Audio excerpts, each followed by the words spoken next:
মেয়েদের জন্য বানিয়েছিলাম একটা ব্রাউনি, সেটা রেসিপিটাই তোমাদের দেবো বলেছিলাম, তার জন্যই নিয়ে নিলাম। দেখো এখানে 3/4 কাপ গুঁড়ো চিনি, আর সাথে নিয়েছি একদম জল ঝরানো হাফ কাপ টক দই।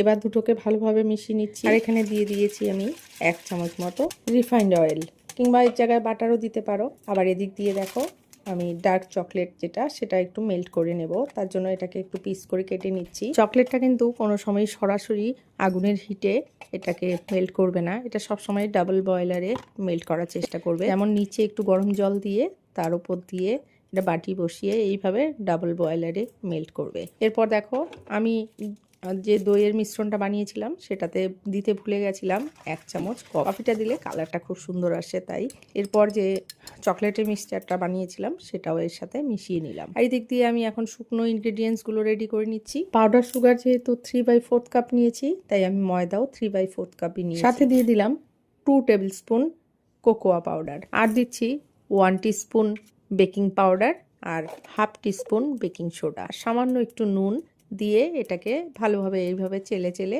এই মিশ্রণটার সাথে মেশাতে হবে। কিন্তু একবারে মেশানো যাবে না, তবে কিন্তু ভালো হবে না ব্রাউনিটা, তাই অল্প অল্প করে মিশিয়ে নিয়ে তারপর আবার বাকিটা চেলে নিতে হবে। এইভাবে চেলে চেলে পুরোটা মিশ্রণটা রেডি করে নিতে হবে। ব্রাউনির ব্যাটারটা কিন্তু কেকের ব্যাটার থেকে অনেক বেশি টাইট হয়, তার জন্য এটার মধ্যে কোনো রকম দুধ অ্যাড করার প্রয়োজন নেই। আর আমি এদিক দিয়ে মোলটা রেডি করে রেখেছিলাম, তোমরা চাইলে বাটার পেপারের ওপরে দিতে পারো, তো আমি শুধু তেল আর ময়দা ব্রাশ করেই দিয়েছি। এরপর দেখো ওপর দিয়ে চকো চিপস স্প্রিঙ্কেল করে আমি প্রি হিটেড ওভেনে বসিয়ে দিলাম। আমি 180 ডিগ্রিতে 10 মিনিট প্রি হিট করে তারপর 20 মিনিটের জন্য এটা বেক করেছি। তো দেখো এত সুন্দর হয়েছিল ব্রাউনিটা, খেতে কি বলবো, খুবই ভালো হয়েছিল। তোমরা চাইলে কিন্তু এরকম ভাবে খুবই ইজি প্রসেসে বানিয়ে নিতে পারো। এখানে একটা জিনিস আমি বলতে ভুলে গেছি বা দেখাতেও ভুলে গেছি, সেটা হলো যখন চকলেটটা আমি মেল্ট করেছিলাম তখন কিন্তু ওখানে আমি 2 টেবিল স্পুন মতো আমি বাটার দিয়েছি। সেই বাটারটা কিন্তু দেবে, আর বাটার না থাকলে তেলও দিতে পারো। তো দেখো ব্রাউনিটা আজকে এরকম হয়েছে।